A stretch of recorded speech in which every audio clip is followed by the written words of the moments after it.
era trabajo de adultos pero para niños. Entonces todo el mundo le empezó a hacer boicot, dibujantes, todo, y se quedó sin... y apareció Tuten, apareció Dios. Y entonces se relacionaron muy bien y empezaron a trabajar mucho en guiones de historieta. Y en principio el único que trabajaba era yo, como ilustrador, como ilustrador, como colorista. Y luego Enrique Torres, por lo que también os he comentado, Enrique Torres se hizo cargo de Vampirella y esto. Y entonces esa era la relación Tuten-Warren muy buena, porque se salvaron mutuamente. Uno salió del boicot, sus revistas empezaron a flotar porque se las estaban hundiendo y claro, y Tuten, los precios de las historietas que pagaban en Estados Unidos no eran los que pagaban aquí. Si yo podía cobrar, en ese caso, si yo podía cobrar en los años 70, no sé si os haréis una idea, 1.500 pesetas por una portada del Oeste, una portada de bajo costo de Romántica, por ejemplo, de Day, descontando la comisión, eran 27.000. De 1.700 eran 27.000. Las diferencias eran terribles. Entonces se salvaron mutuamente y yo me coloqué bien. Como él seguía teniendo la agencia, después, en mi caso ya no. A mí no me traía trabajo que le daban y que él repartiera, ¿no? Porque el que venía para mí, venía para mí. No podía él traer trabajo y si venía para mí, dárselo a otro. ¿Vale? Entonces yo en color siempre tenía mi trabajo. Luego ya, como buena gente, y yo haciendo de ariete, fue colocando dibujantes. Pero ya no con Warren pocos. Pero en el mercado americano y sobre todo en Nueva York, en el ombligo del mercado americano de portada de libro, él intentó colocar todos los ilustradores que tenía y lo fue haciendo. Y ahí fue donde también Selecciones creció muchísimo. En América, la relación calidad-precio que les ofrecía Tuten, sí, para ellos decían, no, esto no lo vamos a encontrar en ningún otro sitio del mundo. Entonces no dudaron mucho en coger a toda esta gente, venga, Maroto, no sé qué y tal, y para acá. Entonces fueron ahí como hábiles, ¿no? No lo tuvieron que pensar. No, y además la producción que tenían los norteamericanos era tremenda. Y si tú hablabas con un ilustrador americano, que eran concienzudos, los tíos hacían fotos y trabajaban muy bien, pero tú hablabas con un ilustrador americano y le preguntabas, ¿cuántas portadas haces al mes? Decía, hombre, yo como mucho dos y media. Claro, a mí me preguntaban, ¿y tú cuántas haces? Decía, bueno, pues 5 o 6, las que lleguen. Se quedaban asombrados porque no sé si mi calidad sería la de ellos, pero era la suficiente como para que acudieran a mí. Y claro, yo trabajaba mucho. Y bien, y el dibujante español lo tiene. Los que había en aquella época, aunque en ilustración fueron pinchando, o sea, se colocaba uno, hacía 2, luego ya no le encargaban más, pero no por calidad, sino porque yo siempre tuve una visión. A mí siempre me gustó la manera de trabajar de ellos, y desde muy joven, aunque quería ser historietista, yo veía lo que las ilustraciones y portadas que ellos hacían, entonces las llevaba aquí. Claro, cuando contactaron conmigo, consiguieron un dibujante americano que era español, y los demás no.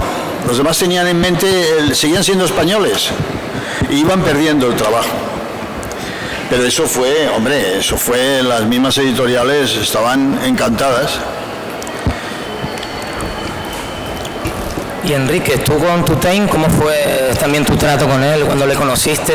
¿También te fue guiando un poco y te dijo, tú tienes que hacer aquí a lo Bernie Wrightson, yo aquí veo esto y te guío ahí un poco? ¿O cómo fue contigo? Pues conmigo fue como más bien la parodia de lo que fue contigo, porque claro, yo entré en las revistas de Tuten, lo conocí ya en sus últimos años, y claro, pues por supuesto ni la agencia ni nada, o sea, era el momento del ocaso de Tuten y de sus revistas revistas. Era otro mercado, pues eso, todo se había vuelto del revés para él, y yo lo que recuerdo es ir a verlo a Barcelona. Yo empecé a trabajar en sus revistas gracias a eso, a un concurso que hicieron en el Zona 84, y a partir de ahí, pues un día cogí mi carpeta y me planté en Barcelona pues para enseñarle lo que hacía, y lo que me comentó, pues que le parecía más o menos bien, me hizo unos cuantos comentarios y tal. Me enseñó una ilustración que no sé si era tuya o creo que era un Clint Eastwood, sí, pues era un Clint Eastwood tuyo, que claro, ¿no? Que era el rollo de, a ver, esto está muy bien, ¿no? Y tal, después de levantarte un poco el ánimo, pues claro, me enseña una cosa tuya y tal, y mira, pero esto, deberías de acabar haciendo esto. Y claro, ya salías de allí y tal, pues Dios mío, me ha reventado. Sí, era esta, la parte educativa, la didáctica, ¿no? Y tal, que tenía con sus dibujos. Además, a él le gustaba chafar bastante, ¿eh? Sí, lo sé. Y entonces claro, pues nada, fue como muy impactante, ¿no? Todo lo que me dijo y tal. Me dijo, bueno, déjame, si te vas mañana, déjame la carpeta y tal, y ya pues mañana nos despedimos y tal. Bueno, pues nada, yo al día siguiente me volví otra vez para Valladolid, y al cabo como de 2 semanas paso por una librería allí en mi pueblo y me encuentro con que en una portada de un libro que yo no conocía absolutamente de nada aparece una de las ilustraciones que yo había llevado en la carpeta. Entonces empecé de una manera, maravillosa y tal, aquí en el mercado, porque ya desde entrada ya vi cuál iba a ser el futuro, ¿no? Hacer cosas divertidas para que al final te terminaran robando el trabajo y tal. Pero bueno, te divertías y al mismo tiempo tal. La cuestión es que llamé, reclamé y tal, y me dijo, hombre, es que, a ver, no, es verdad, no me había acordado y tal, porque claro, para tan poco dinero y tal que ha salido esto, pues bueno, oye, pues me había olvidado. Yo, hombre, pues me hacía un poco de ilusión, ¿no? Porque al final es mi primer trabajo, ¿no? He publicado, señor. Y bueno, pues así empecé con él. Y luego, claro, yo tengo un recuerdo, sí, es verdad que tenía como notabas un eco de todo esto que acabas de explicar, a la hora de explicar y de encauzarte un poco y de darte consejos, era muy bueno, pero claro, también notabas esto lo que acabas de comentar, de que también, era un poco una de cal y una de arena, ¿no? Con él. Y bueno, pues al final, pues enseguida apareció, tuve la oportunidad de marcharme a CIMOC, y no lo dudé, porque es que realmente era imposible trabajar en esas condiciones, claro, por mucho que realmente me cayera bien el tipo, dices, madre mía, ¿cómo me puede estar cayendo bien este tío, no? Pero sí, lo conseguía porque tenía un rollo pues muy personal, ¿no? Y además, bueno, pues eso, ¿no? Todo lo que te contaba y tal era como, realmente te podía entusiasmar de alguna manera. Lo que pasa es que, claro, yo llegué, insisto, en el ocaso, y hablabas un poco además con la gente que estaba trabajando con él en Barcelona, que había vivido un poco, pues eso, ¿no? Yo recuerdo que, por ejemplo, contigo siempre la relación, creo que siempre fue buena, ¿no? Porque yo en la última etapa del Crepi, tú le medio regalaste ilustraciones o las portadas y tal que aparecían allí. ¿Tú cuando trabajaste para las elecciones o te ocurrió esto, estaba todavía en Paso de San Juan, diagonal? Sí, todavía sí. Luego ya tuvo, resucitó el Cómics Internacional, que fue como lo ultimísimo que hizo, pero eso ya fue bastantes años. Porque es que yo dejé Selecciones porque a él se le cogió como una obsesión tremenda. Cuando mejor le iba a la agencia, mejor iban, tenía un equipo de ilustradores que funcionaban, aunque unos caían y otros no. Se le metió en la cabeza de editar. Dijo, yo no quiero ser agente solo, quiero ser editor. Entonces había un cierto pacto con ilustradores y dibujantes, y es el siguiente: tú tenías con él, nada firmado, pero tenías con él un pacto verbal en el que tú entregabas y cobrabas. Tú sabías lo que valía aquel encargo, cobrabas. Entonces él se encargaba de cobrar y ahí va su comisión descontada y tal. Entonces la primera cosa que a mí me planteó, que luego intentó arreglarlo conmigo, con los demás no, es que bueno, eso ya no. Ahora te vas a esperar. Cuando pague el editor, o pague él, cobrarás tú. A lo cual yo ya me lo miré y le dije, pues no será. Pero bueno, es que yo quiero ser editor y yo ya no puedo, todo mi dinero va a ir hacia aquí, no adelantar. Digo, ¿pero qué adelantar? Sí, tú adelantas, pero cobras. Además él, claro, como todo en la vida, trabajaba con ese dinero. Y entonces por eso lo dejé. Quedamos muy amigos, muy tal. Me lo dejé, me fui y tal. Pero cuando él pasaron como 6 o 7 años, y además en Nueva York en Nueva York, él montó una agencia que se llama Catalan Communications. Y efectivamente él era el editor, pero aquello no le fue. No solo no le fue, sino que casi lo arruina. Se quedó en muy malas condiciones. De lo cual sacó mucho provecho uno de las manos derechas que él tenía, que era Rafael Martínez. Sí, sí. Rafael Martínez, como él despreció toda Europa y él solo América, porque ya tengo bastante, primero le copó América y luego con ayuda de algunos que nos fuimos, pues dijo, yo hago de agente, y le copó América también. Y casi se le hundió el cotarro. Que fue cuando a mí me pidió ayuda. Claro. Porque quería resucitar, dice, me llama y me dice, quiero resucitar Creepy. Y creo que el único que me puede ayudar para resucitar al Creepy eres tú. ¿Me vas a echar una mano? Y digo, hombre, yo te echo una mano y lo que quieras, siempre que llegamos a un acuerdo monetario. Claro. Y llegamos a un acuerdo. Vale. Dijo, hombre, hasta aquí no llego, pero llegamos a un acuerdo. Y fue cuando él resucitó el Creepy y lo fue manteniendo un tiempo. Sí, sí, en esa época. Sí, exacto. La segunda época, pues eso, yo recuerdo una portada tuya, pues con el tío Creepy y tal. Que salía de la tumba resucitando. Eso es, exacto. Pues nada, pues ahí es donde empecé yo con Tutain. Y el Torres, tú como editor, el trato que tienes tú con los dibujantes, ¿cómo es? ¿Es parecido a lo que han vivido ellos o tú eres un poquito peor? O sea, claro, un Ángel en vida, yo no, yo voy y le uso si no le pregunto a Ángel, que es de aquí, Ángel, sí, bueno, Ángel todavía recuerda. No, nosotros, a ver, yo soy editor de mis cosas, entonces el acuerdo al que llego es que somos coautores. O sea, yo mis TVO y tal, solos no podrían tirar. Entonces es un baile entre dos, a ver cuánto lo vendemos, a ver cuánto conseguimos, porque la obra al fin y al cabo pertenece a los dos. Los bailes raros son cuando los dibujantes, mira, no puedo continuarla y se tiene que hacer entre 4 o 5, que ocurre, ¿no?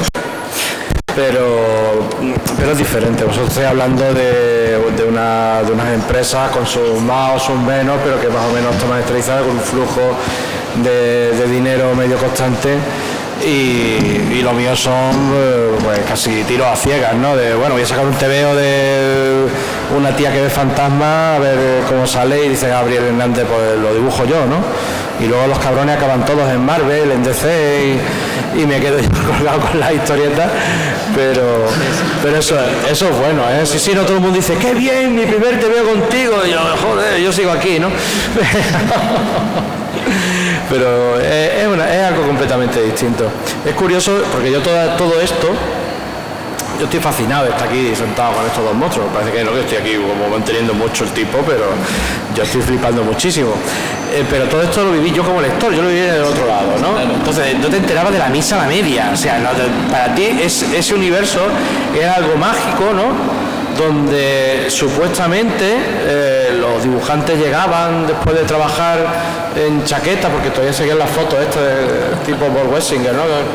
Llevaban chaquetas, llegaban sus páginas y llegaban millones a cambio, ¿no? Y toda la gente te leía y te amaba. Luego llegó Carlos Jiménez con los profesionales y te enseñó en forma paródica, pues te enseñó todo lo que se movía detrás. Pues sería así realmente, ¿no? Esto tiene que ser cachondeo, ¿no? Y ahora llega YouTube y tienes un documental sobre todas las elecciones ilustradas que todavía es más paródico. Todavía más paródico, sí. Es más paródica que la parodia. Sí, entonces claro, pero claro, lo que te queda como lector es todo lo que perdemos como autores y tal, ese día a día que tenemos, tengo que terminar esto, tengo que hacer el zombie, tengo que dibujar el espadachín de los cojones y tal, pero luego no somos conscientes del impacto que tenemos sobre los lectores. Entonces las portadas que comentáis por aquí, pues hice una portada y tú te acuerdas que estabas pues jodido, pues,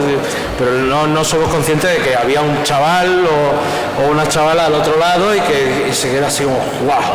¿No? Ese sense of wonder que despertamos. Entonces yo me alegro de haber conocido todo eso como lector, porque yo me he quedado con la parte guapa, ¿no? La parte de la maravilla, ¿no? Y van a sacar otro, ¡oh, Dios mío, otro de tal!, ¿no? Y esas cubiertas. Luego cuando ya entras en el circuito profesional, es un error. Sí, es un error. O sea, pasar de lector a ya te das cuenta que no, y eso que tú plasmas, dices, era esto de los huevos ya de ver a este, llega alguien, no, qué guay está, y creo que tenemos a veces que reflexionar, sentarnos un poco los autores y decir, oye, quizás estamos haciendo algo bien, cuando todavía sigue viniendo gente a las charlas y demás, en lugar de arrojarnos piedras por la calle. Y tú, con la editorial Carra, decides primero editar los cómics en Estados Unidos, ¿no? Sí, lo de Carra básicamente es sacar los cómics de Estados Unidos y sacarlos aquí, ¿no? Sí. O sea, yo saco mis TVO allí de tal. Lo que pasa es que, a ver, en España me ha pasado una cosa muy curiosa. Nadie quería un TVO mío ni bajo el agua, nadie. O sea, yo llegué con las páginas del Velo a varios sitios. ¿Os gusta? No, el terror no mola, ¿no? Y logré sacarlo en Estados Unidos. Y bueno, la primera, pues sales en el New Yorker, te dan el premio tal, te dan el cual. Y te llegan los editores que estaban aquí diciendo, ¿esto por qué no lo enseñaste a vivir? Son las mismas puñeteras páginas. Son las mismas, no son diferentes, están en inglés, pero son las mismas páginas, no me jodas. Y tal, entonces cambia muchísimo toda la manera en que te acercas, porque parece mentira, pero siempre se ha mirado mejor lo que hacemos nosotros para afuera que lo que intentamos hacer. Todo el que empieza intentando hacer algo para aquí, para el entorno más cercano, pero no lo consigo porque España tiene una larga tradición de alfabetismo funcional, así que no lo hacemos ni puñetero caso. Encima el Velo era con Walter.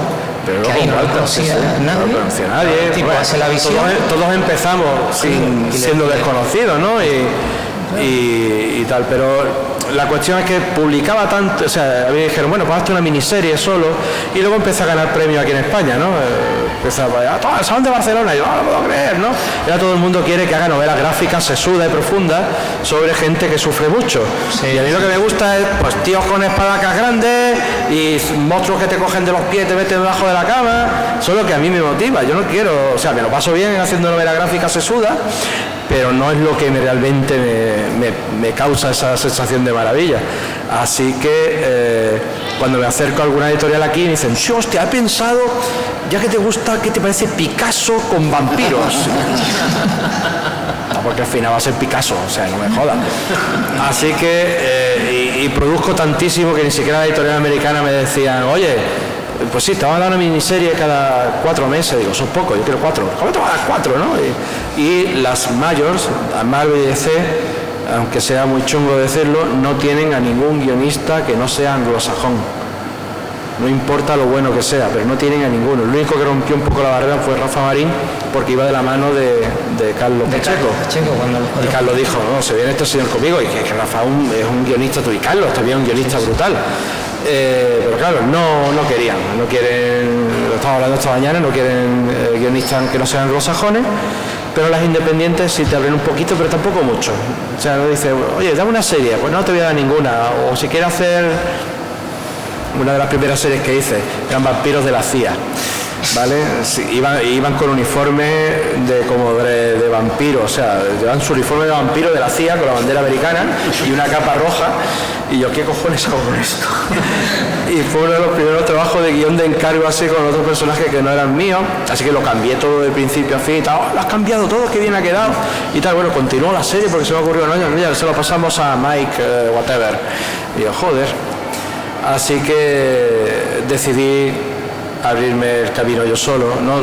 Y lo bueno que tenía es que sí tenía un muy buen nombre de producto de cierta calidad, gracias a los dibujantes, para que no me han engañado, que el guión no se lo lee nada más que el dibujante, la única persona que se lee los guiones. Y pues tenía el Velo, el Bosque de los Suicidas, tenía Nancy Hell, entonces me llegué a Diamond y dije, oye, si lo intento yo solo, me dais la pata en el culo muy grande, muy chica. Pero bueno, lo mismo te dejamos que saques tus cositas. Y ahí estoy. ¿Y tú crees que para, o sea, nos da la sensación de que a lo mejor tú estás como editor porque no te queda otra para poder hacer lo que a ti te gusta? Sí. Porque encargos tienes. Yo podría sentarme y ahora pues me llegan cosas de, ahora parece que se han dado cuenta que un guionista también puede escribir animación y cine y tal, y entonces, claro que sí, cojones. Pero y dice, pues te vamos a ofrecer cosas también porque eso me permite perder ese dinero que gano en los TVO. la cuestión es que si quiero sacar esos TVOs, o una de dos, o saco uno cada año, o me dedico a hacer novela gráfica, o digo, bueno, perderé dinero, pero gano muchos amigos. Así que... Es que esta gráfica es que te las encargan, las haces, salen bien y se llevan premios. Y luego tú quieres hacer una historia con un hombre lobo, ¿no? No, se llaman premios también. Cosa, exacto, por cada cosa que sale bien lo hay premios para todo. Hay premios para todo. No, por ejemplo, camisa de fuerza, es que luego hay premios que suenan más y premios que suenan menos, ¿no? Pero camisa de fuerza, que es una historia de terror, tiene muchísimos más premios en volumen que el fantasma de Gaudí, ¿no? Que es la que más ha sonado y tal. Siempre intento llevarle un poco el terreno, o sea, la cosa a mi terreno, ¿no? Si me dice una obra de Gaudí, pues digo, Gaudí es un señor muy triste que le pidió un tranvía, ¿qué voy a contar de ese hombre? Así que voy a contar una historia de terror, ¿no? Y bueno, voy a hacer un diálogo italiano, realmente la estructura es de una película de crimen italiana, pero incluso con lo falso de la sangre, ¿no? Y todo eso. Entonces, Fantasma de Gaudí es una historia de terror, pero vamos a meter todo lo que me pidió el editor, que me dijo, Gaudí, que Gaudí mola. Digo, bueno, pues Gaudí mola, venga, adelante, ¿no? Y luego, venga, pues Goya, ¿no? Y ahora el de Galdós, ya sí, el que estoy escribiendo de Galdós es por motivo propio, porque me ha gustado mucho Galdós desde siempre. Pero más me lo paso cuando veo a alguien, una chavalita hace poco que se ha leído el Apocalipsis Girl, ¿no? Que es una historia chiquita en el infierno. Y he dicho, me ha encantado porque se pelea con su madre como yo. A mí me llena más que el premio del Salón de Barcelona, que te diga. A mí eso me llena muchísimo más. ¿Qué más? El proyecto de Nancy Hell, ¿cómo sigue? Porque creo que empezaron hace años en Australia a hacer un crowdfunding para sacar la película, contactaron contigo y te siguen mandando todavía partes del rodaje y demás. Sí, lo contesto mañana, sé que si alguien mira esto mañana va a sonar esto repetitivo, pero resulta que lo que pasó con Nancy Hell es que es una compañía australiana, que parece que Nancy Hell lo peta en Australia, no me preguntes por qué, pero dijeron, queremos hacer un teaser para enseñárselo a productores porque creemos que esto puede tener tirón, ¿no? Entonces va a salir mogollón de sangre. Nancy Hell, para que no conozca, es una historia muy profunda sobre personajes que se buscan a sí mismos y hay una tía con un motosierra que mata monstruos, ¿vale? Y pues dijeron, pues ya que tenemos todo esto, nos va a gastar este dinero en efectos, pues si conseguimos $15,000 australianos, que son 4.000 euros, una cosa así, estaba tieso, no se me lo hubiera puesto yo, pues lo logramos y hacemos un cortito de unos 10 minutos que puede quedar gracioso. Y yo, pues venga, voy a intentarlo. Se hizo el crowdfunding y pasaron un mogollón de desgracia, como llegó una inundación y todos los premios se los llevó la inundación. Mi casa está aquí de agua, sabéis que Málaga es muy conocida por cada 2 por 3 llueve y tal, entonces un día pues abrí la puerta y hizo el agua. Y bueno, al final pues salió la cosa adelante, pero resulta que llegó un señor de Sci-Fi Channel, llegó allí y dijo, esto tiene potencial, creo que podría ser la nueva Buffy, si siguen los cánones de Buffy. Entonces me pasaron el primer de esto de Nancy Hell, donde no hay sangre, donde la motosierra no aparece y donde tiene un grupo de amigos tipo Benetton, ¿no? Tiene pues el amigo gay, el amigo negro y tal, y yo veía aquello diciendo, ¿qué cojones es esto? Y tal, bueno, le hacemos una paz y tal. Al final el señor de Sci-Fi se quitó de en medio. Pues total, el tráiler está hecho, dura unos 8 minutos, tiene detalles graciosos, pero no es lo que yo buscaba. El otro corto que se hizo, que lo hizo Bambulero, de Camisa de Fuerza, se parece muchísimo al TVO, estoy muy contento como ha quedado. Si mañana conseguimos un espacio para filmarlo, tengo una copia y como puedo hacerlo, nos escapamos todo y lo podemos filmar, lo podemos poner en Franji. Dura 20 y tantos minutos, hay mucho chillido y mucha sangre, ¿no? Y pues eso me llenó mucho más ese corto de Camisa de Fuerza, pero y una productora ha cogido y ha opcionado Camisa de Fuerza para hacer una serie de televisión, pero dice, no queremos que se parezca mucho al corto, porque se parece mucho al TVO. Y yo, entonces, ¿qué estés comprando? Por Dios bendito. O sea que la cuestión de cine es una cosa muy loca, pero bueno, menos más que tenemos el TVO para anclarnos. Y Nancy Hell, pues, si sale bien toda esta cuestión de cine y televisión que estoy viendo ahora, como soy una persona, parece con espíritu franciscano, que todo no puedo tener dinero, lo tengo que dar todo, pues lo mismo me lo gasto y hago ese corto de Nancy Ingel que teníamos en mente. Y es más, lo hemos comentado, hay gente que ha participado en el corto primero de Camisa de Fuerza, pues Macarena Gómez, Julia Creu, o sea, actores de cierto, Jaime Ordóñez, actores de cierto peso han dicho, pues nosotros nos apuntamos. Y yo, madre mía, pues joder, qué maravilla. Bueno, ¿qué está esperando Australia? Sí, justo. Oye, los actores de Australia eran potentes porque estaba la chica que aparecía en la película de Werewolf, la de Carretera de los Muertos, y un galán australiano que las trae a todas loquitas, por lo visto, será el Pasión de Gavilanes de allí o algo, que sí, las mujeres le chillan y aparecían en el corto. Luego dijeron que, pues, que sangre no. Y digo, pues oye, tú, te se llama Nancy Ingel, no Nancy.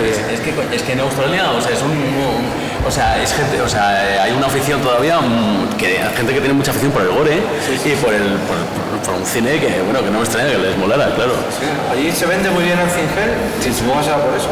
Es un personaje que surgió en el año 97, tiene ya su añito, la pobre mía. Y cuando leo los primeros TVO, pues se notan todos los años 90 y como, madre mía, joder, Juanito. Y ahora vamos a sacar un remake para este año y estoy bastante contento porque aparte ya tengo más tablas, ya puedo contar otras cosas, aparte de la casquería, pues puedo contar otras cosas más interesantes y estoy muy contento. Además, esas primeras escenas que están dibujadas de Nancy arrastrando su motosierra por un desierto eterno y tal, digo, esto lo veo ya en pantallaca, ¿no?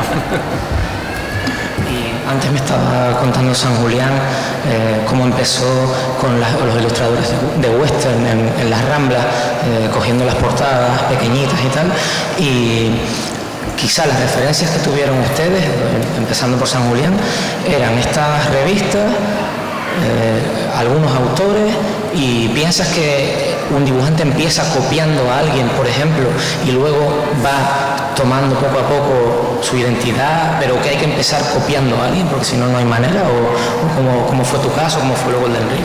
No, yo cuando decidí dejar la historieta, aunque me gustaba mucho, y pasarme al color, era porque, ya os lo he dicho, una historieta la has de empezar y acabar, y habrá no sé cuántas viñetas, pero hay muchas. Una historia, la misma historia, cuando la vas a presentar, ha de tener una portada. La portada es una escena, eliges una y te metes en ella y la trabajas.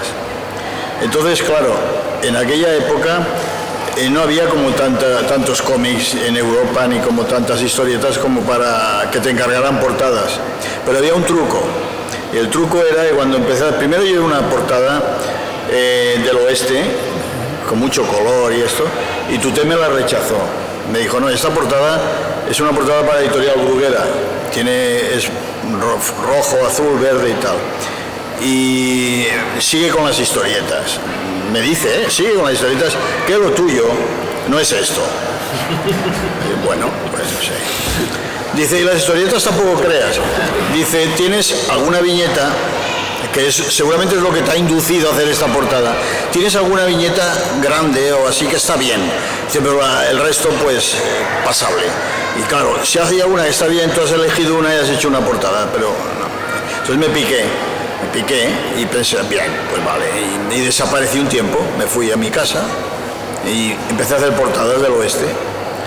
Y un buen día rompí una, porque en aquel momento yo no sabía hasta qué punto yo podía emplear mis medios del óleo. Yo creía, como venía de hacer algún cartel para la Fox y tal, y se empleaba wash y témperas, yo las primeras muestras las hacía con wash. Ahora a mí me empobrecía, por dentro de todo no podía yo darle... Bueno, pero me defendí y conseguí dos o tres. Y aún no las tenía a punto que me llama Tutén. Hombre, San Julián, ¿qué pasa? No, tampoco no... has desaparecido, te has molestado. Digo, hombre, sí, más que molestarme, el que me dijera que no valía me ha pinchado, ¿no? ¿Y has hecho algo? Digo, sí, te lo enseño. Se las enseñé. Dijo, eso es otra cosa. Todas las que me hagas a 700 pelas. Pagaba, el máximo era 1000 y pico, 700. Dice, ya es otra cosa. Entonces el truco estaba que yo le hacía portadas del oeste a mi gusto. Alguien me dijo, me parece que fue Fernando Fernández, pero tú no pintas al óleo, sí. ¿Y por qué no las haces al óleo? Digo, quedarán bien. Y dice, claro. Vete a una imprenta y pregunta, yo no la había preguntado ni. Entonces empecé a hacer portadas al óleo y me quedaban, claro, muchísimo mejor. Y el truco era que yo me presentaba en selecciones una vez al mes o dos, con 3, 4, 5 o 6 portadas o 7. Y no cobraba esas 700, cobraba un adelanto, me pagaba 200 y pico, 250 o 300, pero me las pagaba todas. Entonces llegué a llevar sacos. Entonces las portadas se hacían transparencias y se enviaban a todas las editoriales de Europa. Se llamaba sindicación. Las editoriales de Europa pues iban mirando las transparencias, esta me la quedo. Y había unas fichas, se iban rellenando y al final de año te llamaban y te decían, mira, se han vendido, has hecho 40. Y yo tenía suerte, pues has vendido 38. Y entonces me daban la diferencia. Me iba estupendo. Y claro, yo iba trabajando sin parar. Iba haciendo portadas del oeste, de vez en cuando me venía un encargo, pero yo tenía mi trabajo del oeste, mi sindicación y mi sueldo al mes. Más hacía, más cobraba. Y cuando ya en las mismas selecciones, en las fichas, veía que no fallaba, se hacía 50, 48, además se vendían. La misma portada se podía vender, claro, en Alemania, que cada uno pagaba los derechos. En Alemania, en Francia, en Italia, una portada a lo mejor la vendía 7 veces. Al ver esto, pues a mí no me faltaba trabajo. Y estuve así como 10 años, 9 años, haciendo portadas. Y cuando venían los seriales, que se llamaban seriales, en Escandinavia, todos los países nórdicos, tenían revistas al estilo americano, el Saturday Evening Post y el Collier's, que eran novelizaciones, revistas para mujeres o para hombres, o para en general, eran revistas con novelizaciones. Y las novelizaciones duraban 3, 4, 5 capítulos, salía una cada semana o una al mes, y cada una llevaba una ilustración. Y casi todas eran románticas, estaban muy bien pagadas, mejor que lo que yo hacía de sindicación. Entonces, esas ilustraciones muy bien pagadas, que casi todas eran de romántico actual, que sacabas una foto de una pareja y tal, y ahí iban a los ilustradores que tenía Tutén, porque él tenía sus favoritos. Él tenía a Fernando Fernández, Félix Mas, tenía Petronios, yo no era su favorito, yo era un tío que lo hacía bien y daba un dinero, pero no. ¿Y qué pasa? Que cuando a estos les llegaba una historia de la guerra de secesión americana, o de la época medieval, o de romanos, yo no, me voy a meter yo a hacer esto. Y me venían a mí, y yo era lo que quería. Claro, entonces empecé a hacer eso para estas novelizaciones y empecé a ganar casi más dinero que ellos, porque cuando tenían alguna en especial eran novelas Río de época. Y ese fue mi segundo camino, hasta que llegamos a América. Que eso ya fue, yo empecé con Tutén, que tendría 22 años, y estuve hasta que me fui a América, que me fui con 31. Y ahí sacos de portadas del oeste, algunas de detectives. Y entre medio, como yo era muy inquieto, un día se me ocurrió hacer una portada del oeste, pero con una mujer, con una chica, como veían las películas de salón, y la hice una chica un poco sexy de salón con el hombre del oeste, el revólver. Hice un revólver, un retrato de un vaquero, la chica sexy, el salón, y se la llevo a Tutén. Hostia. Y allí empezamos a hacer western sexy. Se empezó a hacer de todo lo que era western sexy. Y yo también iba haciendo, porque a mí me gusta mucho más hacer el hombre del oeste, viene con el caballo, dispara, pero lo otro me animaba a hacer como collage, ¿sabes? Como viñetas, porque yo hacía la mujer suelta, detrás ponía pues una escena, la cabeza de un hombre del oeste. Aquello ellos no lo habían hecho aún en selecciones. Y me abrió otro camino, que luego me ayudó en América mucho. Pero llegué también a hacer ese tipo de trabajo, porque cuando me iba a las Ramblas y compraba una portada del oeste y la tiraba y me quedaba la portada y tiraba la novela, allí ya había en alguna ya salían mujeres. Ya se veía la protagonista, el hombre apoyado en el bar y la chica que bailaba cerca, Y todo eso ayuda. Y ese fue mi proceso. Tengo que cerrar un poco el ciclo y dedicarme a hacer terror. Dedicarme a hacer terror. Cuando Dale y Avon y Bantam, todas las editoriales acudían a mí, ya acudieron con otro tipo de oferta. Novelas más psicológicas, ya podías hacer cosas de detectives, de espías, e incluso más historias, biografías, una de Livingstone, y eso a mí me abrió mucho camino. ¿Tus referencias del terror, de dibujantes con los que creciste, a los que, específicamente de terror? Bueno, no sé, es que, jolín, todavía, o sea, esto que acabas de contar es que es una maravilla, porque es como, oh, madre mía, joder, el profesional, es que, claro, es otro mundo, o sea, ahora mismo, claro, lo que tienes, por lo menos, vamos, yo lo que he podido vivir, eso, es lo que os comentaba, ¿no? Yo ya pillé el ocaso de esto, y entonces, claro, es un poco más a salto de mata lo que puedes ir encontrando, por lo menos, vamos, a mí también, no sé, lo que yo he vivido, ¿no?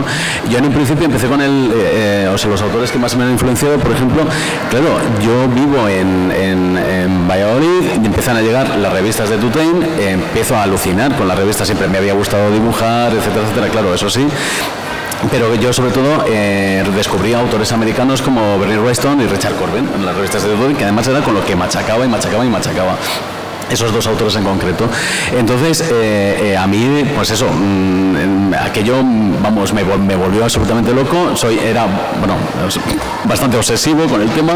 Empecé a intentar averiguar cómo Bernie Wrightson trabajaba, cómo podía hacer aquellas maravillas. Me empecé a meter en el estilo de estos dos dibujantes en concreto, y para mí no existía absolutamente nada más. Claro, o sea, yo estaba todavía en el instituto, y antes de poder estudiar cualquier cosa, cualquier otra historia alguna enseñanza artística y tal, para mí ese era el mundo. Y yo, claro, el resultado fue una cosa intermedia entre, a ver, que ahora lo ves y tal, y es ridículo, pero bueno, claro, supongo que lo que le hizo gracia a Tutain fue eso, o sea, decir, mira, pues tengo aquí un ilustrador ahí en Castilla haciendo cosas, o sea, totalmente obsesionado con lo que yo hago y tal, y le debió hacer bastante gracia. Y yo creo que por ahí tú ves esa suerte, un poco el tema también de que él estaba buscando gente que hiciera algo también que oliera americano de alguna manera, porque eso es lo que siempre le había gustado, y claro, yo influenciado pues precisamente por sus revistas, pues vamos, le debe parecer estupendo. El caso de Santi Pérez es muy parecido, que él sigue haciendo un estilo muy claramente, muy definido de terror a lo Wrightson y tal, pero que lo ha llevado a su terreno, y ahora mismo pues eso está publicando en Estados Unidos y tal, y es como que le ha dado la vuelta, y lo admiro un montón.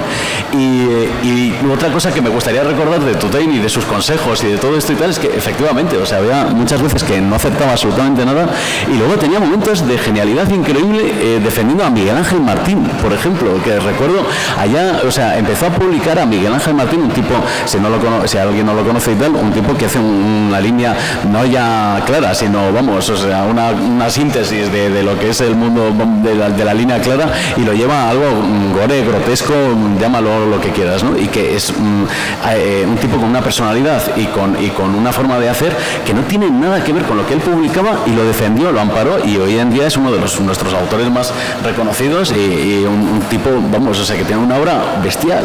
Entonces, claro, bueno, pues eso, o sea, que recordar también, claro, momentos paradójicos del TVO nacional, ¿no?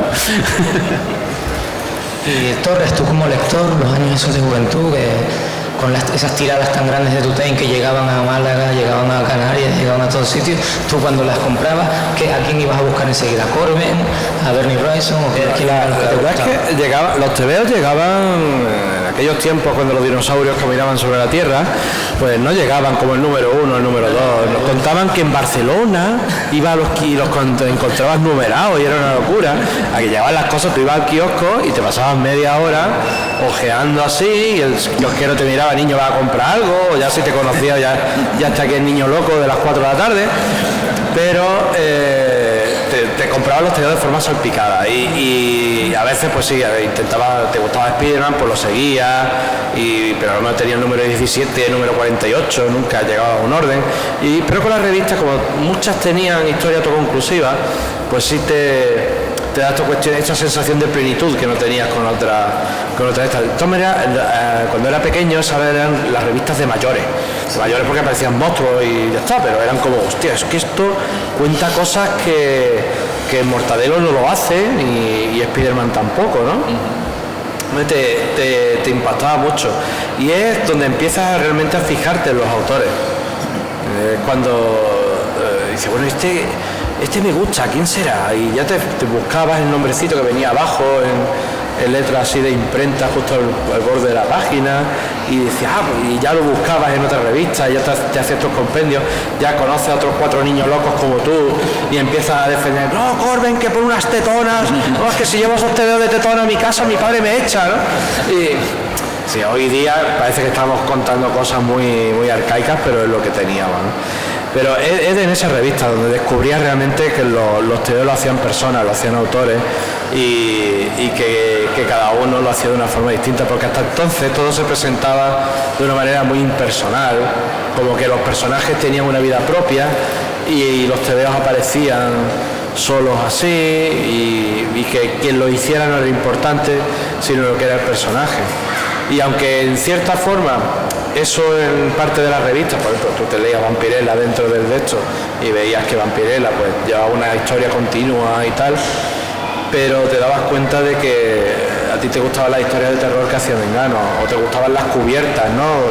Que yo ya te he contado, ya he perdido la cuenta de las cubiertas que tenía recortadas, cuando me daba igual, te veo estaba para cortarlo y pintarrajearlo si no te mola, ¿no? Y las pegabas, ¿no? Entonces era un campo de aprendizaje muy distinto porque no teníamos, o sea, teníamos la pulsión por leer tebeos, incluso por contar los tuyos propios, pero no teníamos ninguna referencia a cómo se hacía eso.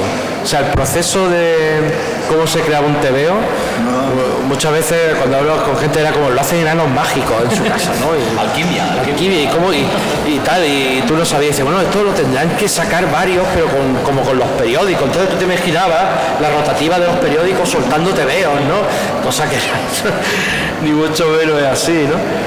Pero no sabías el proceso. Las letras, pues supongo que las hará el propio dibujante y las escribirá a mano y no teníamos ni idea de dónde buscar información. Y es en la revista de Tutén donde empezaron a salir realmente, y yo todavía lo tengo por ahí guardado en algún cajón, era como una especie de curso de entintado y había... Consejos de Fernando Fernández. Exactamente, y tú decías, así es como se hacen los tebeos, me explota la cabeza, ¿no? Y así es como tal, que primero tiene que escribir la historia, no me jodas. Entonces era un campo brutal, y a esas revistas les debemos mucho, hay toda una generación que le debemos muchísimo a esas revistas. Y cuando yo ya intentaba sonar el hocico, ya Tutén ya no existía, ya había cambiado todo y eran los años de la travesía en el desierto, ¿no? Que en España pues cae Tutén, que hasta que aparece la novela gráfica y le da esa chuchón, fueron unos años... Todos los dibujantes íbamos cerrando revistas, o sea, todos no, o sea, los que no éramos nadie, pues claro, o sea, tú empiezas a trabajar en una revista, al tercer número cerraba y decías, Dios mío, otra más, soy gafe, que lo hago tan mal. Pero es verdad que, por ejemplo, en las revistas de Tutén, también para los ilustradores, tenían una cosa maravillosa, sobre todo en el cómics internacional, que era que de repente en un número te hablaban pues del arte de Enric, ¿no? Y entonces, bueno, con el ilustrador que tenía al lado, una entrevista, tal, perfecto. Pero el siguiente era Wyatt, ¿no? Era Edmund Dulac. De repente, o sea, te mezclaba gente que ya había entrado en la historia del arte con no sé qué y tal, con el dibujante que bueno, pues eso, ¿no? Que estaba ahí currando en la Barceloneta y tal, con el ilustrador Fernando Fernández, contigo tal, y decías, Dios mío, o sea, claro, te abría un mundo pues maravilloso, ¿no? O como, bueno, eso ya fue posterior, yo recuerdo, claro, son como recuerdos más del mundo que te abren los tebeos, ¿no? más posteriormente con Barry Smith, cuando empezaron a editar cosas de él y tal, claro, de repente Barry Smith, o sea, ver algo de Barry Smith para mí o de Jeff Jones era otro mundo también, era una auténtica maravilla y tal, y luego, o sea, es la gente que te hace descubrir los Rafaelitas y que te va haciendo descubrir que vas, pues eso, ¿no?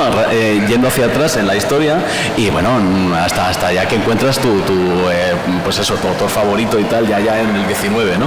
Pero vamos, o sea, desde luego que sé que los debemos muchísimo. Y ahí Tutain también era hábil porque se dio cuenta de los autores que le gustaban a la gente y empezó a sacar los monográficos de esto es solo de Bernie Wrightson, esto es solo de Corvo y cositas así. Entonces dio un montón de tenía una visión de descubrimiento, aunque a mí me dijo una vez que me dedicara a hacer hombres solo.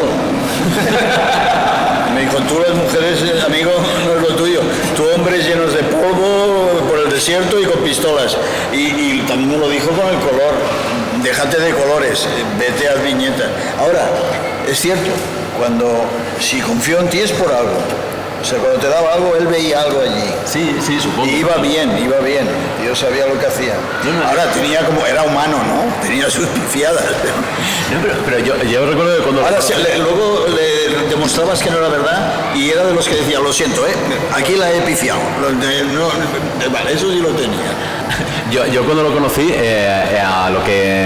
todos los originales que vendía en Estados Unidos, bueno, él tenía detrás un mapa con un montón de puntitos y tal, ¿no? Donde él, alfileres, los típicos alfileres de colores y tal, pues eso, donde él había vendido, o sea, era como, no se sabía muy bien si era donde había vendido algo, pero bueno, él te decía que eran las galerías de arte en Estados Unidos donde él exportaba Mediterranean Art. Entonces el Mediterranean Art era lo mismo, un Fernando Fernández, una sevillana pintada por Fernando Fernández, o sea, que vaqueros, que tal, que cual, y sobre todo hizo muy buenas migas por lo que contaba, o sea, por lo menos por lo que me contó, era la época en la que Clint Eastwood era el alcalde de Carmel, y entonces allí había una galería de arte, y bueno, vamos, era su galería de arte. Sí, en la época que quiso, sí. Eso es, y entonces allí pues, se llama mover arte, que todos los ilustradores que conocía hicieran pintura. Y sí. Que es una pena que la mayoría de arte original de toda esa etapa esté perdido y diluido, ¿no? Mucha, porque es que eran otros tiempos. Yo me acuerdo una vez que he ido a selecciones y él era un piso en el que en el piso había 2 viviendas. Y él se había hecho con una y luego con la otra en la que había dibujantes, trabajaban dibujantes, y las comunicó por dentro con una puerta, ¿no?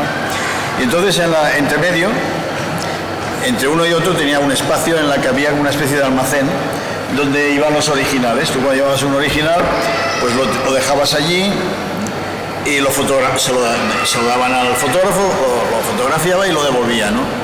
Y quedaba por allí, había originales aquí, originales allí, originales allí. Y un día entró, además, Tutain, que era, según mucha gente me ha dicho que era temible y que daba miedo, lo puteaban de mala manera. El tío venía, se quedaba en casa de noche con su whisky haciendo guiones y sus cosas, y aparecía por selecciones a las 11 o a las 12, y cuando aparecía aquello era Troya. Se pegaban, se peleaban, gritaban, chillaban abajo. Y un día entro y...